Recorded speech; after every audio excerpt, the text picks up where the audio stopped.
Y a-t-il des trucs? Et s'il n'y a pas de trucs, comment ça se fait?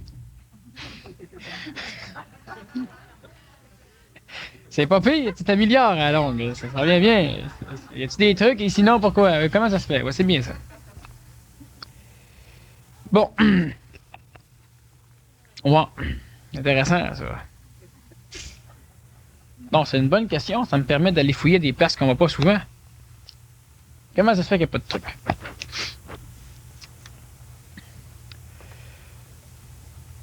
L'évolution, ça ne regarde pas l'homme. L'homme évolue souvent inconsciemment et toujours involontairement. Toutes les recherches entreprises par l'homme ancien, donc par l'âme, par toute la phénoménologie d'évolution amique reliée à l'âme, reliée à l'ego, permet à l'ego d'accumuler de la mémoire, permet à l'ego d'accumuler de l'expérience, permet à l'ego d'accumuler de la sécurité, permet à l'ego d'envisager des futurs possibles, permet à l'ego d'élaborer son schéma de conscience, de compréhension, même s'il n'englobe pas toute la réalité. C'est-à-dire que ça permet à l'ego de pouvoir inventer toute une cosmogonie, même s'il n'est pas capable de l'englober. Prenons l'exemple de celui qui parle de la Bible. Il n'est pas capable d'englober la Bible. Son phénomène biblique est un phénomène amique, donc mémoriel, donc astral, donc égoïque. Et cet être humain, même s'il connaît la Bible par cœur, n'est pas capable d'englober la Bible. Il ne pourra englober que des parties de la Bible à la fois, et les parties qu'il englobera seront sans doute celles qu'il pourra parler lorsqu'il essaiera de vous convertir ou lorsqu'il parlera avec vous. Même le plus grand des théologiens bibliques ne peut pas englober la Bible d'une seule traite. Il ne peut pas avoir à sa conscience instantanément toute l'apologie, toute l'évolution théologique de la Genèse à l'Apocalypse, en passant par tout ce qui est écrit dans les milliers de pages de la Bible. Et il ne peut pas la percevoir dans une globalité instantanée. Il doit effriter sa conscience biblique en petits morceaux pour pouvoir lire dans sa mémoire, comme dans le livre, des parties, page après page, mot après mot et lettre après lettre. Alors, est-ce qu'il y a un truc? Toute évolution de l'âme, toute évolution évolutive de l'âme est une évolution qui n'a que deux tendances. La première, c'est la tendance scientifique, c'est-à-dire celle qui va permettre à l'âme d'accumuler de plus en plus de connaissances pour essayer d'expliquer de mieux en mieux l'univers, la consistance universelle, la cosmologie de l'homme, donc d'avoir un point de vue de plus en plus grandiose. Autrement dit, l'évolution scientifique est une évolution qui permet à l'âme de gonfler, gonfler, gonfler, gonfler, gonfler. Et plus elle sera gonflée, plus elle pourra avoir l'impression qu'elle englobe l'extérieur à l'intérieur de ses paramètres, le périsprit. C'est donc une évolution expansive, tout à fait illusoire en ce qui concerne le solutionnement instantané, complet, cosmique de la présence, de ce qui est présent, de tout. L'évolution amique théologique, donc intuitive, elle ne demande pas à l'homme d'englober, de se nourrir, de grossir, de grossir, de grossir. La théologie instruit plutôt l'homme qu'il doit être humble. Parce que regardez ceci. L'homme a deux hémisphères cérébraux, ces deux hémisphères cérébraux sont en vibration avec deux paliers tout à fait distinctifs de la conscience de l'âme. L'un va être intuitif et l'autre va être cartésien. Donc, l'un va être intuitif, théologique, et l'autre cartésien, intellectuel, scientifique. L'homme va donc, selon ce qu'il va raisonner avec l'une de ces deux parties, intuitives ou cartésiennes, expliquer l'univers. Donc, le scientiste va expliquer l'univers d'une façon mathématique et l'intuitif, le théologien, va l'expliquer d'une façon intuitive, émotive. Lorsque l'homme essaie de comprendre, bon, la science, elle dit, gonflez, gonflez, gonflez, connaissez, connaissez, connaissez, étudiez, étudiez, apprenez, apprenez, expérimentez, expérimentez, et un jour peut-être que vous aurez expérimenté tout l'univers, alors vous aurez l'univers en vous. Et c'est la finalité scientifique, qui évidemment ne peut pas être abordée scientifiquement, parce que contenir l'univers en soi est en soi impossible. Contenir l'univers en soi veut dire que nous devons contenir les paramètres de nous-mêmes en nous. Donc, on n'existe plus. Alors, scientifiquement, les savants n'osent pas trop s'avancer, mais une chose certaine, c'est que remplissez la bolle du monde, remplissez leur tête, faites-en des génies, instruisez-les, poussez-les, analysons, informatisons-nous, et on aura peut-être quelque chose, des réponses. La théologie, donc, l'intuition, elle va dire, l'intuition, elle a la faculté de fouiller là où la science ne peut pas fouiller, sauf que l'intuition n'a pas le privilège de prouver ce qu'elle trouve. Tandis que la science peut prouver, analyser, peser, quantifier, qualifier ce qu'elle trouve, mais elle ne peut pas fouiller là où la théologie va. Alors, il y a un problème majeur, vu qu'il y a une séparation entre la science et la théologie. Oh, la Kabbale, l'alchimie a essayé de réunir les deux, l'ésotérisme aussi, mais c'est émotivisé. L'intuition est capable de percevoir des choses. Je donne un exemple. L'intuition a permis de découvrir l'acupuncture, l'énergie des méridiens yin et yang qui circulaient à la surface de l'homme. Tandis que la science, elle, ne l'a jamais trouvé. Par contre, la science a pu éprouver. Elle ne l'a pas trouvé, mais elle a pu prouver l'existence de l'énergie yin-yang, parce que maintenant, la science a mis au service des acupuncteurs un paquet d'appareils. L'intuition pouvait le découvrir, la science pouvait le prouver, mais la science ne pouvait pas le découvrir, il fallait de l'intuition. Remarquez que l'acupuncture fait référence à l'énergie yin et yang, donc fait référence au Tao, qui est une religion théologique, donc une intuition émotive, une explication cosmogonique de l'univers. L'intuition va donc dire que l'homme doit être humble. Humble, dans le langage de l'homme nouveau, veut dire être anégoïque, pas d'ego, pas d'orgueil. Celui qui est humble et qui le sait a de l'ego. Il n'est pas humble, vu qu'il le sait. Alors il va continuer à agir parce qu'il sait que ça donne l'impression d'être humble, mais plus humble. Il agit pour paraître humble, plus humble. L'intuition dit donc l'humilité, l'anégoïsation. Sauf que l'intuition, la théologie a fini par la théologie, qui est quand même l'explication de l'âme, même si elle est intuitive, l'explication de l'âme des choses, n'a pas dit anégoïsation, elle a dit que c'était bon d'être humilié à un moment donné. Mais être humilié puis être humilisé, c'est deux. L'intuition va donc dire que l'évolution de l'âme doit se faire toujours avec de l'ego. Sauvez votre âme, préservez votre âme, elle est à vous, gardez-la, conservez-la, c'est normal, c'est une religion égoïque, amique. Une théologie amique, mais elle va quand même être régie par de l'intuition intelligente qui va, lui, l'instruire que l'âme doit devenir légère. C'est-à-dire que les paliers moins vibratoires de l'âme doivent être spiritualisés, donc doivent être énergisés pour pouvoir permettre à l'âme d'avoir une vibration plus haute.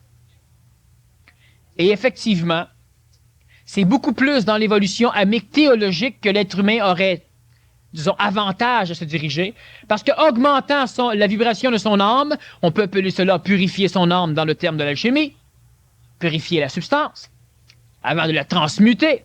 Purifiant l'âme, la vibration de l'âme montant en vibration, de moins en moins, il y a des émotions qui peuvent venir teinter la perception intuitive de l'âme. Et lentement, l'âme engendre donc le plan mental qui va par la suite l'amener au contact de l'Esprit Saint, donc du plan supramental, de l'intelligence instantanée. Tandis que dans la majorité des cas, l'être humain a été obligé de grossir son âme par le phénomène scientifique, par le phénomène scolaire, éducatif. Et si on se demande pourquoi, quelle est l'intelligence du fait, pourquoi y a-t-il eu à un moment donné une scission cérébrale, donc deux hémisphères, qui permettaient à des êtres humains d'être en résonance intuitive et à d'autres êtres humains d'être en résonance, disons, cartésienne, scientifique? Pourquoi? Pourquoi? Simplement que l'ego de l'homme ne pouvait pas. Il y a des égos. Il y a des égos, ça dépend de la génétique, ça dépend de la génétique physique, vitale, réincarnative astrale, ça dépend de la génétique. Il y a des humains qui ont la faculté de naissance d'avoir une intuition hautement développée et une intuition qu'ils pourront analyser émotivement, mais une intuition qui pourra quand même les mettre en connexion avec des paliers vibratoires, on pourrait dire avec des connaissances qui ne sont pas données aux scientistes.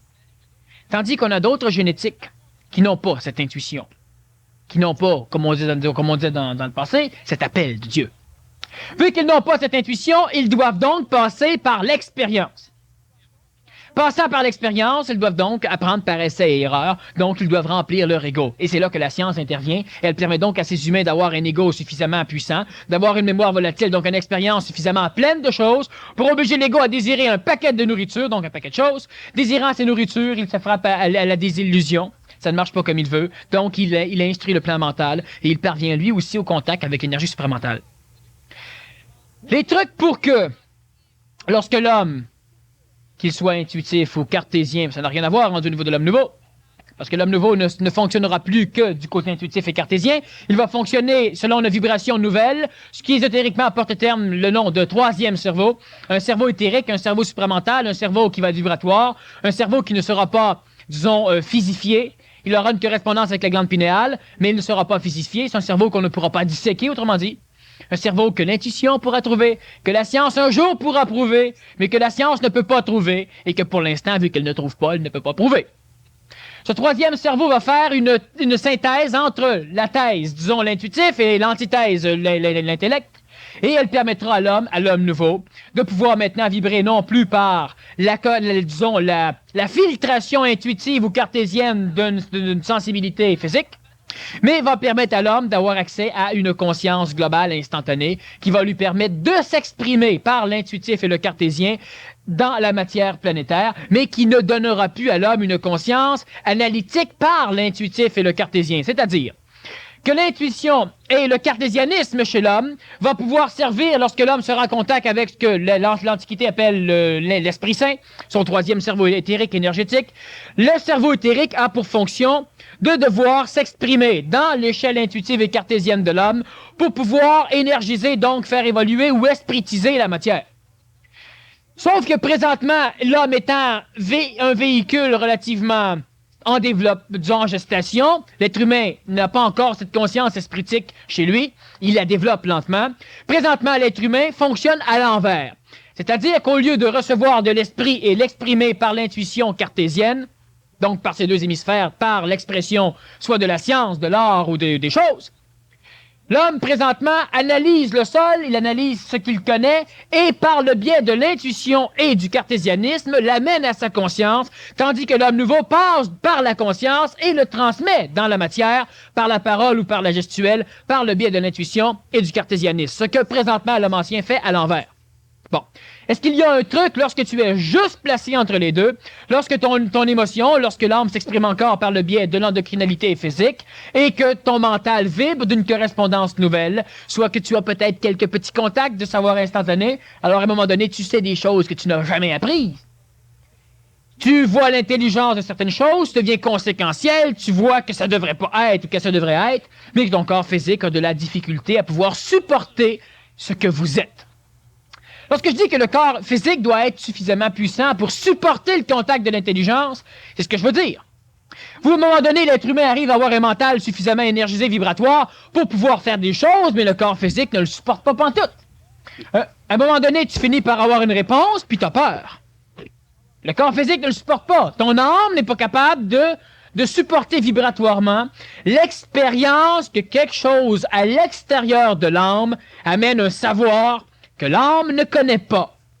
Alors l'âme, s'exprimant par le système endocrinien, peut détruire la neurologie, rendre la personne folle, peut créer la majorité des hypertensions qui ne sont pas pathologiquement reconnues, c'est-à-dire qu'on sait qu'il y a une hypertension, mais on n'en connaît pas la cause. Hein? Ça crée un paquet de phénoménologies coronariennes, cardiaques, des douleurs qui ne sont pas disons électrocardiogrammifiables. On a un paquet de phénomènes qui va être justement cette tentative de l'âme d'échapper à l'évolution améliorative et non plus adaptative ou expansive de l'ego, à l'évolution améliorative de l'esprit, donc du mental de l'homme qui tend à se connecter à de l'esprit, donc à son esprit, à être dans sa propre intelligence. Et le truc, s'il y a un truc pour que l'émotion s'exprime plus, ben le problème, c'est qu'il n'y a pas de truc. Le seul truc qu'il y a, c'est que plus tu vas te conscientiser, plus il y aura évidemment de l'émotion qui va s'exprimer tout croche chez toi. Et puis, à un moment donné, l'émotion ne peut plus s'exprimer. Pourquoi? Parce que plus l'être humain va foncer vers la mentalisation, donc la conscientisation logique ou intelligente ou conséquentielle de ce qui se passe, plus l'être humain va être capable de vibrer mentalement, plus le mental va être capable d'entrer en contact avec le plan supramental, donc de l'esprit même de chacun d'entre vous, et automatiquement, l'esprit va être capable de venir, disons, réharmoniser, réveiller, on pourrait dire, la glande pinéale, qui automatiquement, elle, va se remettre à sécréter des hormones qui ont le privilège d'empêcher certaines expressions amiques en l'occurrence la reproduction. Il y a une panoplie d'émotions, et lentement, le thalamus qui filtre et l'hypothalamus qui transmet va de plus en plus être désassujetti dans sa mécanicité vibratoire de la manipulation de l'âme, donc de l'ego, pour être replacé au niveau de la glande pinéale, c'est-à-dire que là, le mental va commencer à pouvoir régir la corporification hormonale de ses énergies, c'est-à-dire que là, le mental va donc être capable de prendre le dessus, il va devenir le seul maître contrôleur à bord du corps physique, et l'homme n'aura donc plus, lorsque l'homme va voir clair, le corps va être clair, lorsque l'homme va voir une chose, le corps va être en résonance avec la chose, et à partir de ce moment donné, l'homme cellularise tout ce qu'il vit mentalement, c'est-à-dire que l'homme transmute sa génétique, parce que le corps physique étant directement assujetti au plan mental, tout ce que l'homme vibre au niveau de sa conscience, il le transmet cellulairement, et les enfants qui vont naître par la suite vont donc être des enfants qui vont être génétiquement plus évolués physiquement, vitalement, amiquement et mentalement, des enfants qui auront quand même le chemin du contact supramental à faire, donc des enfants qui de leur naissance ne leur donnera pas ce contact avec l'esprit. Alors, le truc, il n'y en a pas. Le seul truc qu'il y a, c'est continuer à vous botter le derrière, continuer à vous poser des questions, continuer à vouloir légiférer sur vos questions, cesser d'avoir peur de ne pas répondre à vos questions, continuer à faire ce que vous faites. Veut pas, l'être humain s'en va inconditionnellement vers la fusion avec son plan mental, donc la maîtrise totale de son corps physique par le plan mental, ce qui fait que l'être humain devient donc un homme nouveau. Il va donc cesser de manger pour nourrir sa psychologie. Il va donc cesser de s'habiller pour habiller sa psychologie. Il va donc cesser de jouer pour jouer au niveau psychologique. Il va donc cesser de faire une panoplie de choses qui n'ont pas de conséquences intelligentes, mais qui n'ont que des conséquences émotives, donc des conséquences de nourrissement de l'ego. Voilà. Maintenant, on va aller avec les questions.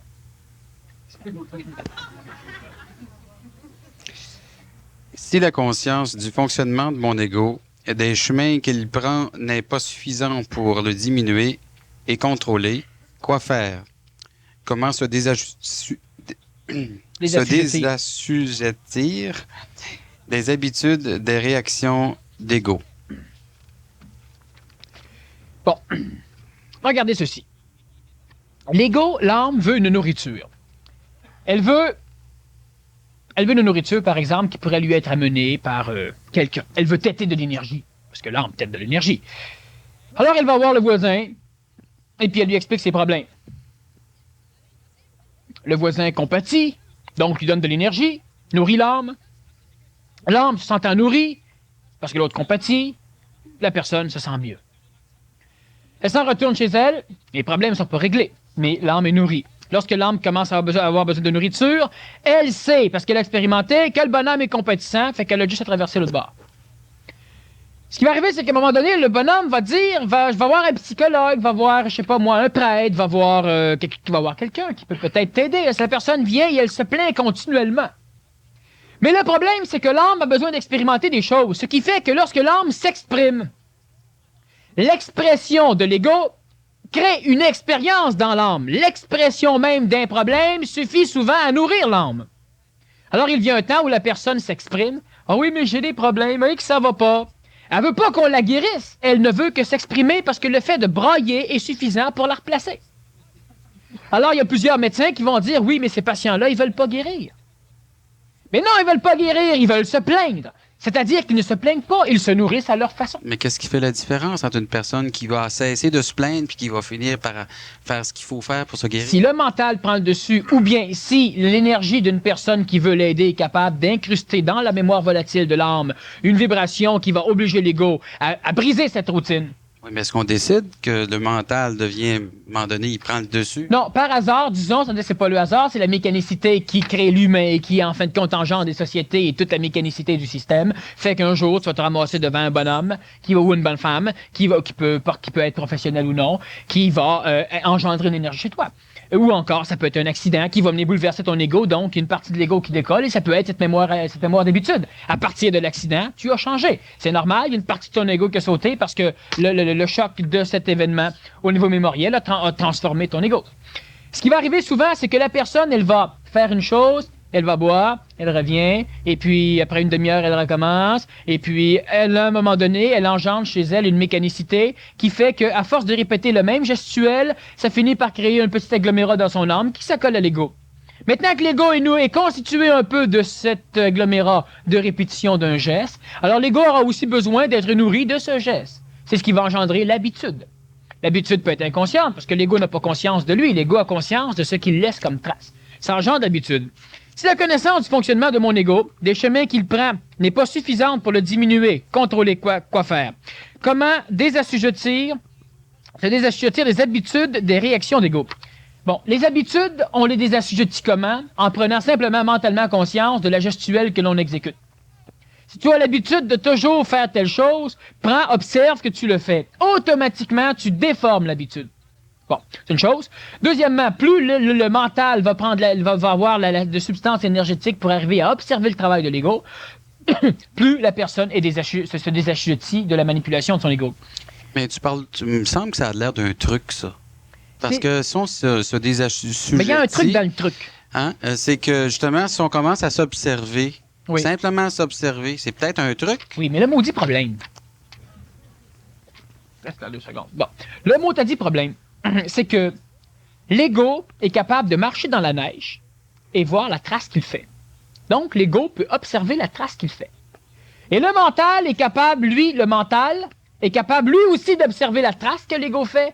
Et il est aussi capable d'observer l'ego qui fait la trace. Mais le problème, c'est que l'ego, apprenant que le mental peut observer, et pourquoi on le dit si l'ego le sait? Bien, le disant, c'est incrusté dans la mémoire. Incrusté dans la mémoire, le mental peut y avoir accès. Instruisant l'ego, on instruit le mental. Mais on ne peut pas instruire le mental sans instruire l'ego. Donc, ça crée toujours un problème où l'ego peut jouer le jeu du mental. Je m'observe. Non, c'est ton ego qui voit les traces. Mais l'ego ne peut pas s'observer, lui, faisant la trace. Il ne peut qu'observer la trace faite. Mais qu'est-ce qui fait que je vais percevoir la différence, que c'est pas le mental égoïsé, mais que c'est le vrai mental? Tu ne percevras pas la différence au niveau de ton ego. Par contre, ton mental va finir par être suffisamment vibrant à un moment donné que le mental va savoir que c'est lui qui observe et que ton ego va lui aussi pouvoir observer. L'ego va pouvoir dire bon, mais présentement, je m'observe, là, je vois que j'ai peur, là, mais ça règle rien. Là, je vois que j'ai peur, là, mais plus je vois que j'ai peur, plus j'ai peur. C'est l'ego qui observe simplement la trace et il s'en nourrit. Donc, il s'auto-énergise et la peur s'accentue. C'est dangereux. Mais c'est dangereux, c'est pas dangereux, c'est comme ça. Si le mental, lui, observe par contre ce qui se passe, le mental observe la peur, observe l'ego qui fait la peur. Observant, lorsque le mental observe, automatiquement, il prend plus d'espace dans la conscience de l'homme, donc au niveau du cerveau. Prenant plus d'espace au niveau de la conscience de l'homme, l'ego a moins d'espace, l'ego il a moins d'espace, l'ego s'exprime moins. Quand le mental observe l'ego, automatiquement, ce que l'ego exprime disparaît. Si le mental observe que l'ego a peur, la peur s'en va. Mais si l'ego observe que l'ego a peur, la peur, elle reste et la peur souvent s'accentue. Comment discerner? Si c'est une observation mentale, ça place les choses. Si c'est une observation égoïque, ça ne place rien. Voilà. Et c'est comme ça qu'on va arriver à se désassujettir. Mettre les vêtements d'un autre, c'est dépersonnalisant. Que penser d'une transplantation cardiaque? Bon. Là, c'est le cœur qui met les vêtements de l'autre dans la transplantation. Là, hein? Mettre les vêtements d'un autre, c'est dépersonnalisant seulement si les vêtements n'ont pas été lavés et seulement si les vêtements, on ne les porte pas suffisamment longtemps. Autrement dit, si une fois par semaine, je mets ton veston, j'aurai l'énergie de Daniel Bolduc, qui veut pas. Mais si le veston, tu me le donnes, je le lave, je le nettoie, les alchimistes vont dire mets-le au soleil, comme ça il va être carrément photonisé, ce qui fait qu'il n'y aura plus d'énergie vitale de l'autre. Et là, je mets le veston, je l'ai repassé par exemple, la chaleur, tout ça, je le mets, puis après 2-3 semaines, le veston est à moi. Ce n'est donc pas dépersonnalisant si le veston, je m'appartiens. Pourquoi? Parce que ta vibration dedans va carrément être transmuée par la mienne à la longue. C'est sûr que dans le début, je perçois la tienne. C'est pour ça que les enfants voudront coucher avec le chandail de leur père ou de leur mère ou dans le lit des parents ou avec l'oreiller ou quelque chose. Quand les parents sont pas là, comme ça, il y a l'énergie vitale. Donc, le magnétisme des parents dans le linge et l'enfant perçoit donc le père ou la mère par le linge. Sauf que si le linge reste toujours dans la chambre de l'enfant, l'enfant va finir par se percevoir lui dans le linge et non plus les parents. Bon. Maintenant, dépersonnalisant. Si on prend un cœur, pourquoi la religion ne veut pas, certaines religions, certaines théologies intuitives ne veulent pas que les transplantations soient faites? Parce que dans le sang, il y a les hormones. Dans les hormones, il y a donc l'expérience de l'âme. Donc, dans le sang, il y a de l'âme. Transfusion sanguine, transfuser de l'âme, transplanter un cœur, évidemment, tu transplantes carrément la pompe du système sanguin, donc de la sanguinité de l'âme. Maintenant, ce qu'il faut comprendre aussi, c'est que le sang transposé chez quelqu'un est très rapidement digéré, assimilé par le corps de celui qui le reçoit, ce qui fait que après quoi, 1 heure, 2 heures, après un peu plus que ça, disons quelques heures et quelques jours, dépendant des corps physiques et de la puissance vitale de l'âme dans le corps physique, le sang transfusé devient automatiquement, appartient maintenant à celui qui est là, ce qui fait qu'il n'y a donc aucun problème cosmique, amique, théologique ou réel de faire une transfusion sanguine. Lorsqu'on transplante le cœur, pendant un laps de temps, le cœur qui va pomper contient en essence toute la mémorisation personnalisée de l'âme. Donc, évidemment, la personne qui reçoit un cœur, elle est un peu l'autre. Elle pourra mentalement vibrer des choses, mais émotivement, elle va effectivement sentir que l'autre l'habite un peu. Bon. Sauf qu'après un laps de temps, si cette personne n'instruit pas dans sa mémoire expérientielle, dans son âme, le fait, si elle n'énergise pas continuellement le fait que l'autre est un peu là, après quelques temps, disons après quelques mois au niveau du cœur, le cœur va maintenant être carrément, va appartenir en propriété privée à celui qui va l'avoir reçu. Donc, les mémoires de la personne à qui le cœur appartenait avant ne seront plus dedans, ce qui fait qu'il n'y a plus aucun problème. Sauf évidemment, si la personne, tout fois qu'elle se couche, elle se dit « Ah, je couche quand même un peu avec tel autre ». Donc, elle mémorise. Non, c'est ce qui peut arriver. Vous n'avez pas eu de transplantation cardiaque, mais si on se branche un peu sur les personnes qui sont transplantées, là, la problématique se pose. Est-ce que ça pourrait être une cause de rejet? Bon, ça peut être, effectivement. C'est pas mal bon. Ça peut être une cause de rejet au niveau surtout du plan vital. L'âme ne rejettera pas le cœur, sauf que la constitution génétique, donc la constitution vitale du cœur, peut ne pas être en harmonie avec la vibration péristrique de l'âme. Donc, automatiquement, l'âme va obliger une sécrétion hormonale, une sécrétion d'un paquet de phénomènes qui vont essayer de rejeter l'ennemi, c'est-à-dire que l'âme va refuser l'expérience traumatisante de l'énergie mémorielle amique contenue dans l'énergie vitale, qui elle-même est soutenue par la molécule, par la formation même, disons, biologique du cœur, et automatiquement, l'âme peut obliger le corps à repousser carrément cela. Maintenant, ce qu'on va faire, c'est qu'on a des médicaments qui peuvent empêcher les rejets pendant un laps de temps. Pourquoi le médicament empêche le rejet et qu'après un bout de temps, on n'a plus besoin de mettre le médicament, l'organe était accepté? Simplement parce que c'est le temps que prend le corps à digérer, donc à démolir l'énergie vitale et amique de l'organe transplanté pour pouvoir y mettre la sienne. Donc, le médicament empêche l'âme de pouvoir sécréter certaines formes de chimicalité de rejet. Le médicament empêche l'âme de s'exprimer là-dedans, donc le rejet ne peut pas être fait. Et pendant ce temps, l'âme, évidemment, expérimente l'organe, ce qui fait que lentement, la partie vitale et amique de l'organe est détruite au niveau de la personnalité du donneur. Et lentement, le corps finit par s'implanter dans l'organe, ce qui fait qu'à un moment donné, tu peux arrêter les médicaments. Pourquoi? Parce que le corps ne le rejettera plus. À ce moment-là, est-ce qu'il n'y aurait pas un moyen mécanique de pouvoir justement... Un moyen exorciste. Qu'est-ce que tu entends par de l'exercice? Ben, des choses. Bon. Tu transplantes le cœur pour éviter le rejet. Tu peux donc, par magnétisme ou carrément par exorcisme, c'est-à-dire par l'appel égrégorien, des mécanismes amiques archétypaux qui ont formé ou formaté les deux individus humains, tu peux t'arranger pour que, vibratoirement parlant, l'âme, donc tu parles à l'âme, c'est ce qu'un exorcisme va faire, parler à l'âme, parler à ce qui possède, ou parler aux énergies amiques qui viennent traumatiser un ego. Enfin bref, tu parles à l'âme pour lui expliquer comment elle peut, pour l'instruire de comment s'ajuster à la résonance de l'organe qui est transplanté. Alors, on a le médicament peut le faire. Prenons l'exemple d'une personne... Si on parlait du médicament, par exemple, est-ce qu'on ne pourrait pas le faire par un moyen chimique ou vibratoire? Mais on le fait déjà par des médicaments. On le fait déjà au niveau chimique. Oui, mais avant même de faire la transplantation, à ce moment-là, il y aura moins de complications. Bon, avant de faire la transplantation, il faudrait quasiment qu'on aldolise la personne, c'est-à-dire il faudrait qu'on lui donne des antipsychotiques assez puissants. Autrement dit, il faudrait qu'on la lobotomise temporairement par des médicaments. On a des médicaments qui existent pour faire cela. On s'en sert en psychiatrie surtout. Donc, il faudrait carrément qu'on traite la personne comme étant un débile. Oui, mais je parle plus pour le cœur, qu'on va y transplanter. Exactement. Si la personne est carrément déconnectée, donc lobotomisée, la psychologie astrale ne peut plus s'exprimer convenablement, donc il n'y aura à peu près pas de rejet. Sauf, évidemment, il faut qu'on lobotomise les bons circuits. La personne qui est donneur. La personne qui est receveur. La personne qui est donneur, normalement, quand elle donne, est morte, pour la majorité des cas. Oui, c'est ça, mais c'est ce que je voulais dire, c'est que ce cœur-là qu'on va prendre... Le préparer dans le mort pour le transplanter après? Oui, ou c'est ça.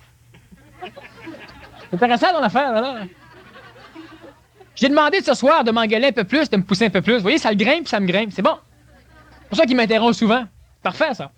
Bon, si on peut préparer l'organe dans le donneur avant de le transplanter dans le receveur, ben c'est tout à fait génial. Un jour, on ira en parler à l'Académie de médecine de...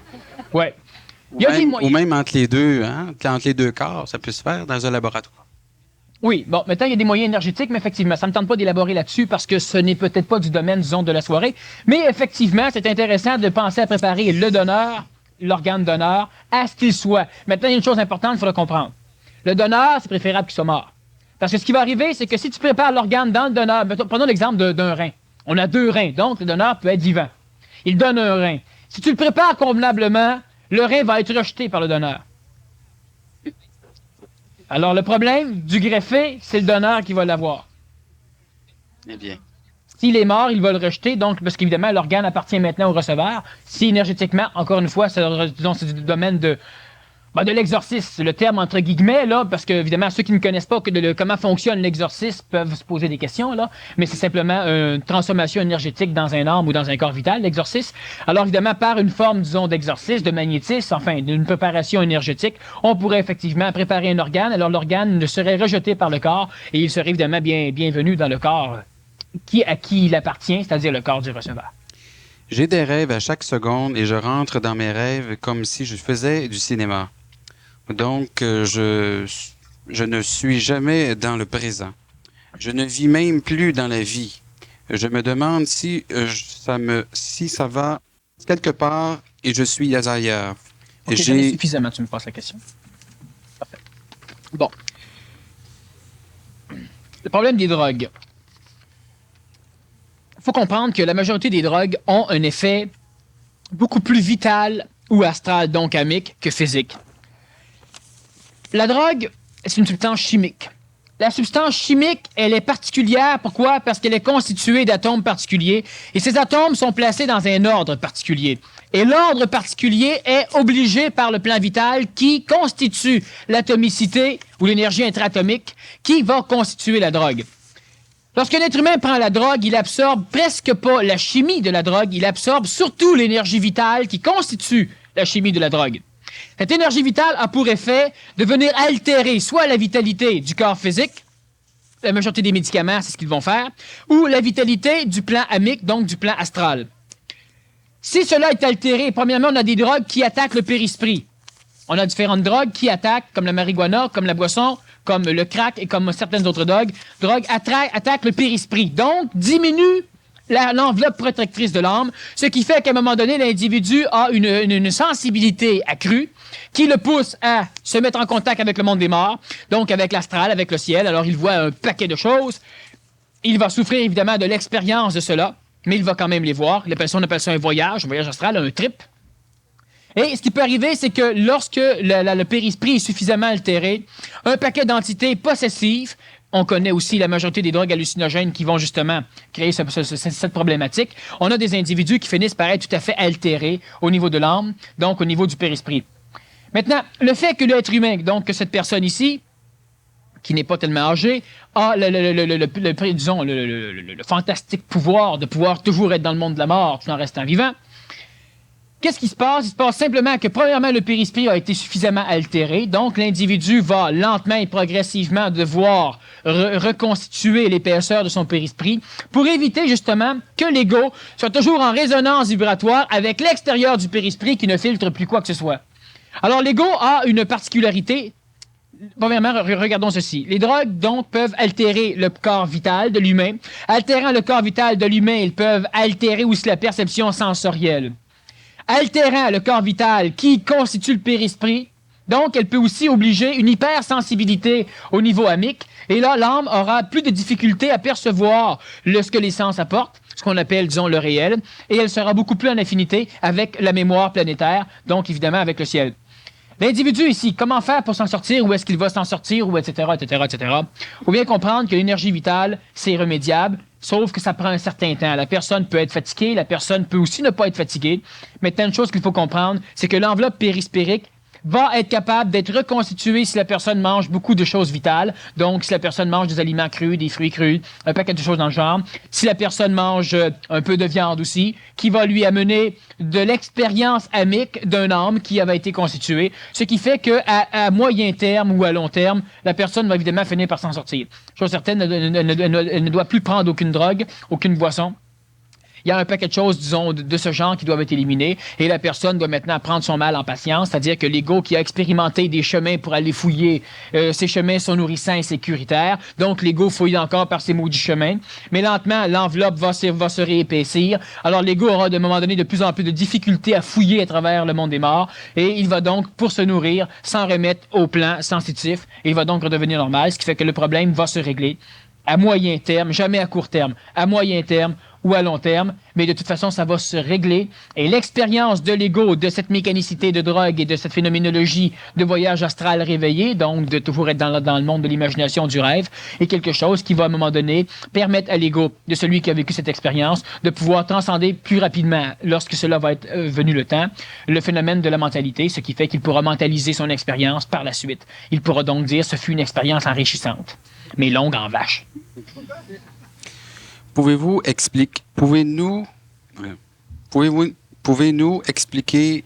Pouvez-vous nous? Essaye ça, voir. C'est pour moi que je ne sais pas lire des fois. En tout cas. Pouvez-vous expliquer la phrase suivante? L'homme est manipulé malgré qu'il n'a pas de manipulateur. Et deuxièmement, est-il possible de composer de la musique sans émotion? Bon. Il est possible de composer de la musique sans émotion lorsque la sensibilité du mental s'exprime directement par le corps physique dans un instrument de musique. Maintenant, la musique qui est composée sans émotion est une musique qui est extraordinaire. Le seul phénomène, c'est que l'homme nouveau pourra jouer de la musique, mais jamais il n'enregistrera sa musique et jamais il ne rejouera deux fois le même morceau, pour la simple raison qu'il est instantané et créatif, donc intentionnel dans son expression. Il pourra jouer des morceaux de musique sur n'importe quelle forme d'instrument sans jamais avoir à les répéter. Pourquoi? Ce sera toujours de l'improvisation instantanée, donc une lecture ou une expression immédiate d'une perception sensitive, donc sensible, d'une mécanicité extérieure, d'un nombre de formes. Alors, il ne jouera pas des morceaux qu'il aura appris et il non plus ne voudra pas apprendre des morceaux qu'il va créer. Vous expliquez la phrase suivante. L'homme est manipulé malgré qu'il n'a pas de manipulateur. Il y a un manipulateur qui porte le nom de monde des morts, de ciel ou d'astral. Bon, il y a un manipulateur qui porte ce nom. Sauf que quand je veux dire que l'être humain est manipulé, vous pouvez constater que vous êtes manipulé. Vous n'avez jamais ce que vous voulez, puis vous avez presque toujours ce que vous voulez pas. Bon, on est manipulé. C'est un fait. On est malade, on vieillit, on meurt, on a peur, on a chaud, on a ceci, on a cela. On n'a pas mis nos pneus d'hiver quand la neige tombe. Il aura fallu que la neige attende un peu. On est toujours manipulé. Bon. Alors, on a un paquet de problèmes. Ce qu'il faut comprendre, c'est que ce qui manipule l'homme n'est pas intelligent. Donc, n'est pas intentionnel. Ce qui manipule l'homme n'a pas le désir de manipuler l'homme. Ce qui manipule l'homme, c'est exactement comme vous-même. Vous êtes malheureux, mais ce n'est pas intentionnel, vous ne voulez pas être malheureux. Ce qui est intentionnel chez vous, c'est la mémoire expérientielle de certains phénomènes que vous recherchez encore. Je veux être heureux, j'ai vécu, ça me fait plaisir. Mais ça ne manipule pas l'extérieur. Pourquoi? Parce que l'extérieur vit une relation qui est créatrice au niveau du monde des morts. C'est-à-dire que l'extérieur vit une relation de conscience collective et ce que tu désires, toi, n'est pas nécessairement en relation événementielle, donc ne peut pas nécessairement devenir un événement pour toi parce que tous les autres humains qui ont de l'ego ont des désirs et des vouloirs différents. Alors, ce qu'il faut comprendre, c'est que l'être humain est manipulé par un contexte qui est collectif, qui est mémoriel, qui a été créé par l'expérience planétaire de l'homme, parce que le ciel a été créé en même temps que l'homme, c'est-à-dire que l'enveloppe périsprique du ciel a été disons, ce qu'il faut comprendre, c'est que l'homme était de l'esprit.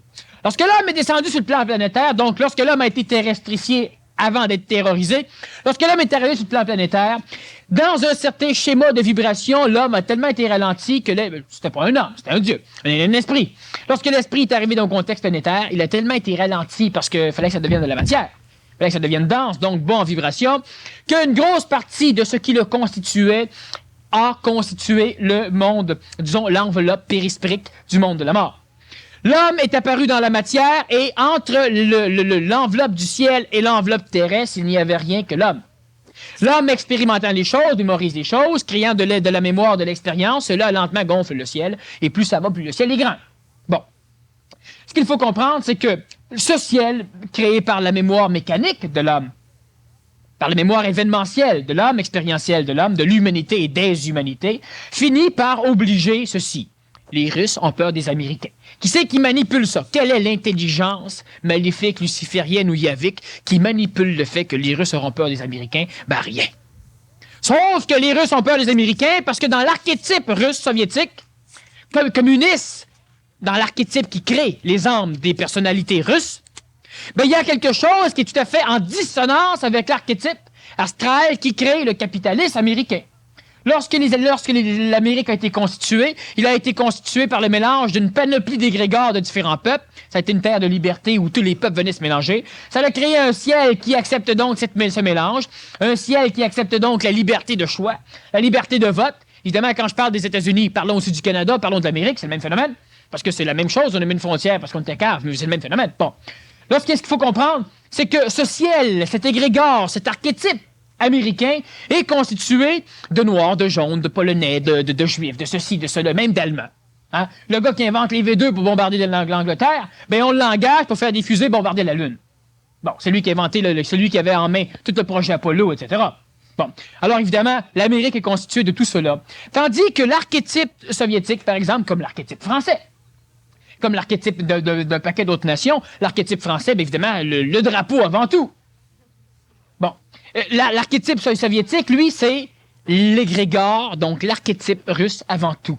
Et lui va gérer le parti, qui va donc devenir l'expression pharaonique, c'est-à-dire l'expression divine, hein, parce que le Parti communiste, c'est ça que tu pries, c'est la religion. Donc, c'est comme un peu à l'époque des pharaons, le représentant divin pour les Russes des énergies créatrices au niveau de la planète. Alors, ce qu'il faut comprendre, c'est qu'il y a donc une manipulation, un choc entre ces constitutions célestes, donc entre ces constitutions du monde de la mort, mémorielles, et c'est ces choses-là qui manipulent l'humain. L'humain qui vient au monde en Union soviétique est archétypé dans sa formation amique par des choses qui, d'instinct, sait reconnaître un Américain et qui, d'instinct, aura de la difficulté à accepter que l'Américain n'est pas là pour pouvoir le tuer, le voler, le posséder, le conquérir. Bon, alors c'est un paquet de phénomènes qu'il faut comprendre. C'est l'écosystème planétaire, donc une planétologie assez complexe qui forme la manipulation de l'homme. Vous autres, présentement, vous n'êtes pas des êtres humains, tous la majorité, qui aimeriez vous promener dans un camp de nudistes sans problème. Pourquoi? Parce que rien. Parce que vous êtes manipulés, il y a des blocages. La constitution de votre âme ne permet pas d'être nourri par ce genre d'expérience. Mais lorsque lentement tu t'habitues, ben lentement tu frappes ton âme par petites shots. À un moment donné, l'âme finit par avoir expérimenté le phénomène, et puis là, l'âme trouve normal. Elle ne comprend pas les autres, ils ne comprennent pas. Bon, comme ça marche. Alors, la manipulation, elle se fait comment? Il n'y a pas de manipulateur dans ce sens intentionnel, mais il y a quand même l'astral planétaire, donc il y a quand même le monde de la mort, qui régit tout à fait l'évolution amique de l'homme, et qui, par toute la relation de nourriture énergétique, force l'humain à vivre de l'émotion, à vivre de l'expérience, à s'aimer ou à s'entretuer, ce qui nourrit toutes les sphères du ciel, donc ce qui nourrit évidemment l'homme. Il n'y a pas de manipulateur intentionnel. Par contre, il y a une force manipulatrice qui n'est pas intentionnelle, c'est-à-dire qui n'est pas intelligente, mais qui a une intelligence mécanique, intellectuelle comme l'homme, une intellectuance qui lui permet d'associer des choses pour pouvoir continuer à avoir de la nourriture. On pourrait-tu appeler ça un phénomène synergique? Oui, on peut appeler ça comme ça. Comment l'ego se nourrit-il si une émotion est inconsciente et qu'elle crée des problèmes physiques? Bon, ce qu'il faut comprendre, c'est que souvent, on s'illusionne que l'ego veut se nourrir de bonnes choses. L'ego veut se nourrir. Et toute nourriture qui nourrit l'ego est une bonne chose pour l'ego. Sauf que dans votre ego, il y a une partie qui a expérimenté le gâteau au chocolat et il y a une partie qui a expérimenté le rond de poil.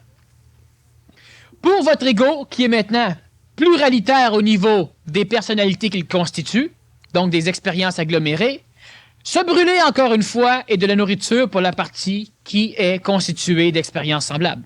Manger le gâteau au chocolat est de la nourriture pour l'autre partie. Alors, ce qui fait que l'humain, même si l'humain s'illusionne, parce que l'humain est archétypé à penser que l'humain s'illusionne qu'il veut vivre bien, qu'il veut la santé, qu'il veut ceci, qu'il veut cela. Ça, c'est la partie de l'ego qui a tendance à s'exprimer dans la conscience de l'homme, donc dans la conscience cérébrale de l'homme. Mais le reste de l'ego qui, lui, s'exprime par le côté, disons, thalamien ou hypothalamien, donc du thalamus ou de l'hypothalamus, lui, n'a pas nécessairement la même vibration, donc il n'est pas nécessairement d'accord avec la partie hautement évoluée de l'âme, donc de l'ego, qui, elle, veut vivre des tripes flottants, de la paix. Mais il y a une partie de l'ego qui veut vivre de la guerre, parce qu'elle a connu la chicane avec le frère, parce qu'elle a été créée par de la chicane avec le chat, par le refus de la mère de donner son pot de caramel, par son chum qui a piqué ses biscuits, etc. Ce qui fait que cette partie-là de l'ego, elle a besoin de la nourriture. Et cette nourriture, elle va la chercher pas dans la paix. La paix, ça vient la heurter. Alors, elle va la chercher dans l'agressivité. Elle va la chercher dans les films de guerre. Elle va la chercher dans les combats de boxe. Elle va la chercher dans des choses comme ça, dans les parties de hockey. Elle va la chercher là où la partie en haut va dire « Moi, je m'en mêle pas, c'est pas moi. » Et la partie d'en bas, ben, elle a besoin de voir. Elle va la chercher dans la lecture de journaux avec un camion qui a frappé un autobus. Ces accidents dans le chip, là, l'avion, le train, le bateau, tout en même temps, pas de blessés. Elle va chercher ça là-dedans. Alors donc, elle se nourrit par en bas. Alors l'humain s'imagine toujours que, ben oui, mais moi, je veux avoir des expériences qui sont, c'est ce que tu penses. Mais c'est pas ça qui arrive. L'ego recherche un paquet de choses. Alors, comment l'ego se nourrit-il si une émotion est inconsciente? L'émotion est inconsciente en ce sens que l'ego ne sait pas que c'est une émotion. C'est-à-dire que l'ego ne voit, tout ce que l'ego voit, c'est que cette émotion, elle est de la nourriture. Quand tu vis souvent la même émotion, ça marche. On a des couples qui sont toujours en train de s'engueuler et leur malheur, toutes leurs émotions négatives étant tellement connues par leur ego que ça devient sécuritaire. Alors, pour rien au monde, ils vont se séparer. Mais ils vont continuer à s'engueuler tout le temps. Pourquoi? Parce qu'ils vont vivre de l'insécurité s'ils se séparent. Oui, mais là, elle est bien fine, celle-là, mais c'est quand même pas ma femme.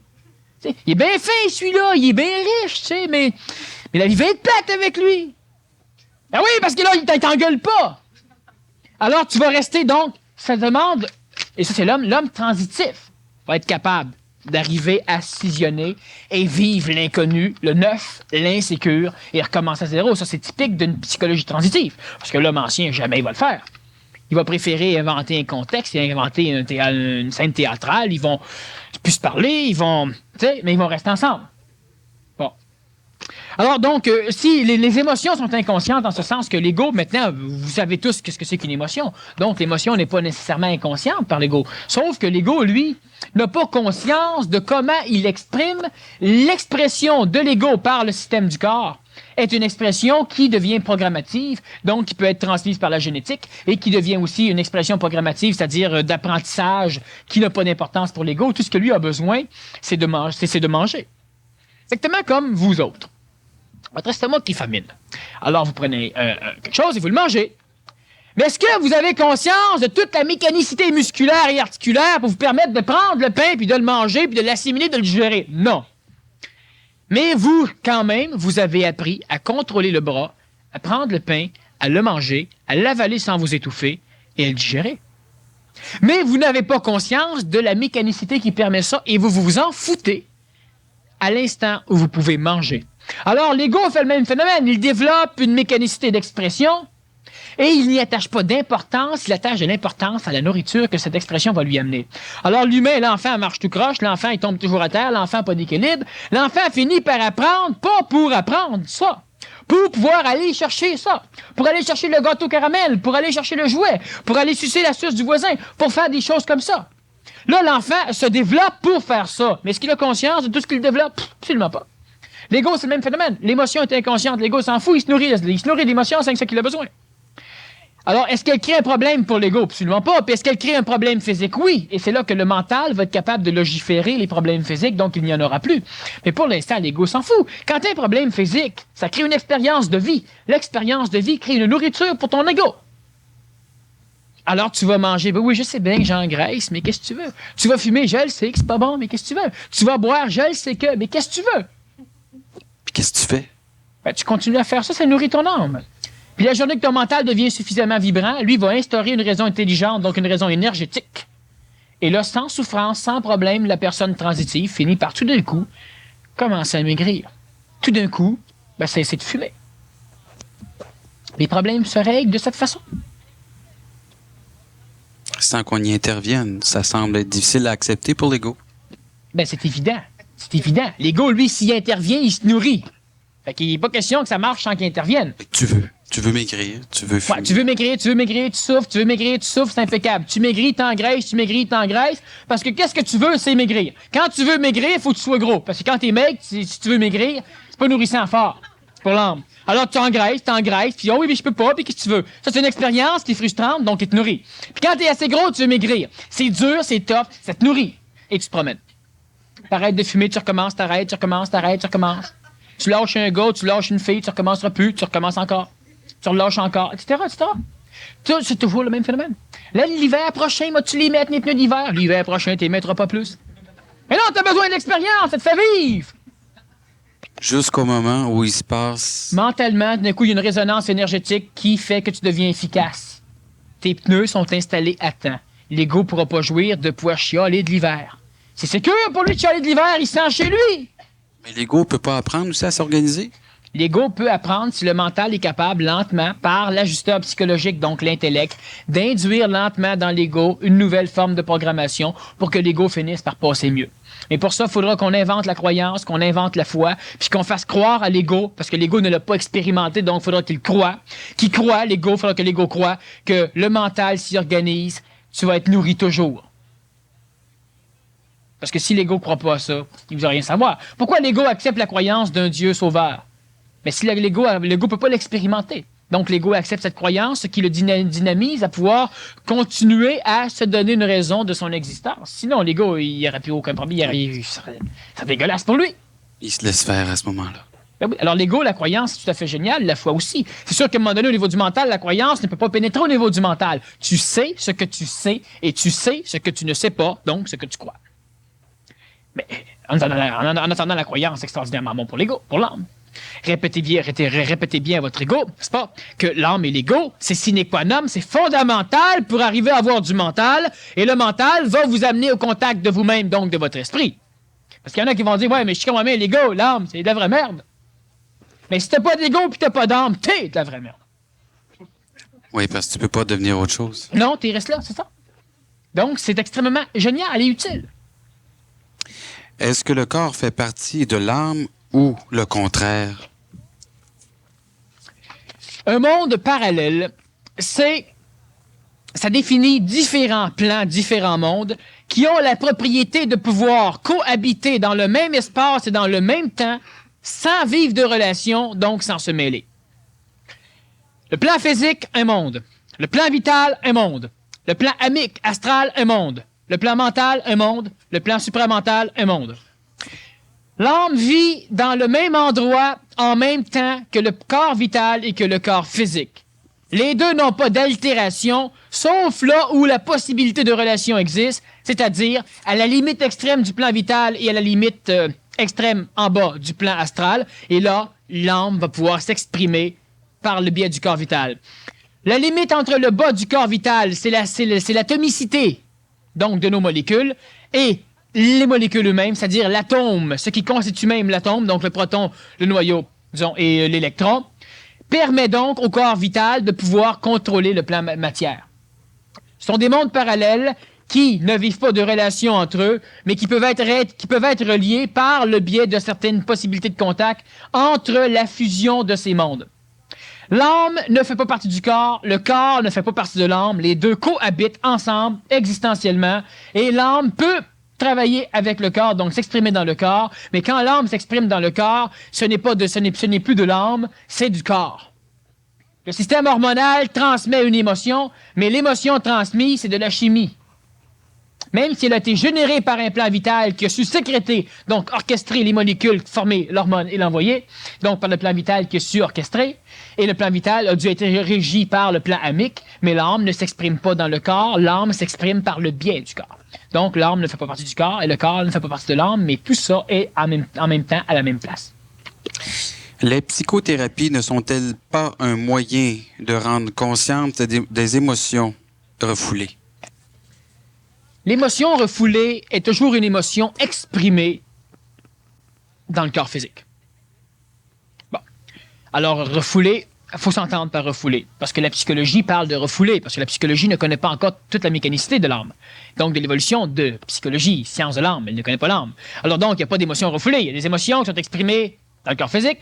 Il y a des émotions qui sont exprimées par la voix. Il y a des émotions qui vont être exprimées par la gestuelle. Et par la voix et la gestuelle, on dit qu'elles sont exprimées, tandis que par le corps physique, on dit qu'elles sont refoulées. Elles ne sont pas refoulées, elles sont exprimées aussi. Les psychothérapies, donc, les thérapies de l'âme, donc les cures de l'âme. Qu'est-ce que c'est qu'une psychothérapie? C'est l'ajustement de l'âme à une normalité. C'est ça une psychothérapie. T'es pas normal, on te normalise. Toutes les psychothérapies sont un ajustement, donc une cure, un ajustement de l'âme à la normalité. Ne sont-elles pas un moyen de rendre consciente des émotions refoulées? Est-ce que c'est un moyen de rendre consciente une émotion qui est exprimée, pas refoulée, mais exprimée dans le corps physique et l'exprimer différemment? Ben oui. Sauf que ça ne rend pas... la psychothérapie, c'est un mécanisme qui permet à l'âme de pouvoir être transformée et de pouvoir se donner l'illusion d'une amélioration. Mais combien de psychothérapie auras-tu besoin au cours de ta vie? Peut-être un paquet. Et qui est celui qui crée la psychothérapie? Comme le psychologue. Le psychologue, il essaie de te replacer dans la société pour que tu redeviennes fonctionnel. Mais le psychologue n'est pas là pour te faire évoluer. Le théologue serait plus là pour te faire évoluer. Mais le théologue, souvent, ne sera pas capable de te placer normal dans le monde. Il doit te convertir à sa théologie. Oui, il reste que... Est-ce que ce ne serait pas une démarche quand même utile? Oui. C'est une démarche utile, et lorsque la démarche a été utilisée, maintenant, il faut passer à d'autres choses. Est-ce que le fait de descendre dans les bas-fonds de la souffrance n'amène pas plus d'intensité? Jusqu'où l'humain peut-il descendre sans danger? Est-il essentiel de descendre? Moi, je crois que oui. Bon. Est-ce que le fait de descendre dans les bas-fonds de la souffrance n'amène pas plus d'identité? Jusqu'où l'humain peut-il descendre sans danger jusqu'à la mort? Est-il essentiel de descendre? Bon. Un problème, un phénomène pour la personne. Est-il essentiel de descendre? Moi, je crois que oui. Alors, pose pas la question. Bon. L'humain, la souffrance de l'homme, la réelle souffrance de l'homme, donc la souffrance que l'individu ici parle, est lorsqu'il y a des chocs, lorsqu'il y a des bris d'ego. Alors, il y a l'ego, et puis lorsque l'ego vit des traumatismes terribles, ce qu'on appelle la souffrance, on a la souffrance. Ah oui, je souffre, ça fait 15 ans que je souffre. Souffre pas, tu jouis. C'est pas pareil. Veux-tu guérir? Ah, je peux pas. Tu veux pas guérir. Il faudra que tu fasses ça. Ah, j'aurai jamais la force. Mais non, c'est correct. OK? Elle souffre pas. Mais quand la personne souffre rapidement, elle devient écœurée d'être écœurée de souffrir. Et qu'est-ce qui arrive? C'est que la souffrance, donc ce qu'on appelle aussi le retour aux enfers ou la descente aux enfers. C'est ça, la souffrance terrible. La souffrance, c'est que l'être humain expérimente des choses où l'expérience amenée vient heurter violemment son ego, faisant partir une partie de l'ego, une autre partie de l'ego. Donc, évidemment, lentement, elle dissocie l'ego. Et la partie qui est capable de légiférer l'expérience traumatique de l'ego, la partie mentale, finit, elle, par avoir de plus en plus de pouvoir, donc de puissance. Pourquoi? Parce que l'ego, pour éviter les traumatismes, s'en remet au mental, et là, le mental va carrément jouer l'ego. Le mental va prendre de la puissance, et là, effectivement, ça crée une identité particulière à celui qui a une énorme souffrance surréelle. Mais pour descendre aux enfers, il faut avoir un peu de mental, sinon on capote. Exactement. Tu capotes, tu viens fou, tu meurs. Donc, il y a des problèmes de la descente aux enfers. Prenons juste l'exemple des conférences ici. De temps en temps, il y a des personnes qui viennent et qui ont des mots du choc. C'est une forme de descente aux enfers qui n'est pas risquée parce qu'elle est adaptée et ajustée. Lorsqu'on fait le séminaire PMC1, le séminaire intensif de 2 jours, il y a énormément de personnes qui ont des maux du choc. Mais est-ce que c'est nécessaire de vivre une souffrance physique où on te torture, où tu perds tout ton argent, où ta femme te suicide, ou que... Bon, tu te tues, c'est mieux. Ou il y a un paquet où toi-même ou ton mari te saute dessus, où il se passe un paquet de choses, tes enfants se droguent. Est-ce que c'est nécessaire de passer par cette initiation psychologique de la souffrance, ou si c'est pas mieux par passer par l'initiation initiatique, ce que d'ailleurs l'intuition a toujours voulu amener. On a toujours eu des formules, disons, d'initiation un peu partout, dans les écoles traditionnelles, même au niveau de toutes les formes de religion. Mais les mots d'initiation ont toujours été donnés à l'élite. Alors, présentement, de plus en plus, il y a une forme d'initiation qui est donnée à ceux qui veulent la faire. Tu peux vivre des choses. Il y a, comme au niveau, par exemple, de heures d'ego, bien évidemment, si on regarde le séminaire PMC1, d'ailleurs, tu l'as fait, plus qu'une fois d'ailleurs, et tu peux constater qu'effectivement, il y a des personnes qui ont des chocs. Mais ces chocs-là, ils arrivent toujours à survivre à ces chocs. Pourquoi? Parce qu'après le choc égoïque, tu as l'explication mentale du phénomène. Alors, la personne, il y a une partie de l'ego décolle, et par la suite, elle a l'explication, donc elle vient remplacer la partie par une partie mauditement plus vibratoire, donc mauditement plus évoluée au niveau de l'âme. Plus cela se fait, plus la personne finit par avoir une âme qui sera personnalisée, c'est-à-dire une âme qui n'aura plus une partie colérique, une partie ceci, une partie cela, mais une âme qui finira par être suffisamment homogène pour que la personne ne vive plus des revers d'attitude ou d'expression psychologique quotidiennement. Ce qui fait que là, cette âme-là va donc être en correspondance avec le plan mental, elle va connaître le mental, alors elle va être capable de s'en remettre de plus en plus au plan mental, et c'est ce que l'initiation par la souffrance normalement amène. Mais est-ce qu'aujourd'hui, on doit encore passer, il y a beaucoup d'individus qui vont le faire, mais est-ce que c'est strictement nécessaire, sine qua non, de passer par la souffrance noire de la vie? Non, on peut passer par une souffrance égoïque typique, mais non pas amenée au corps physique, au corps vital, et au corps mental et au corps astral seulement pour instruire l'astral. Tu peux passer par l'initiation de souffrance exclusivement amique, donc exclusivement égoïque, donc exclusivement astral. Ce qui est mauditement plus brillant, parce que tu préserves ton corps physique, ton corps vital, ton corps mental, mais mieux tu l'énergises parce que tu es en condition de pouvoir fonctionner avec, et tu viens simplement travailler au niveau de ton ego, donc tu l'anégoïses, c'est-à-dire que tu brises des formes. Briser des formes, c'est briser les mémoires. Et c'est le travail évidemment du séminaire PMC1. Alors voilà, la semaine prochaine, la conférence, c'est comprendre la mort sans souffrance, la mort de l'ego et la mort physique. Si ça vous intéresse, ça va être intéressant. Si ça vous intéresse pas, ça va l'être moins. J'en suis persuadé que ça va être très intéressant. Alors faites attention en vous en allant. Frappez pas trop de petites particules de neige, amoncelez en banc. Bonne soirée. Eh bien, merci beaucoup, Daniel.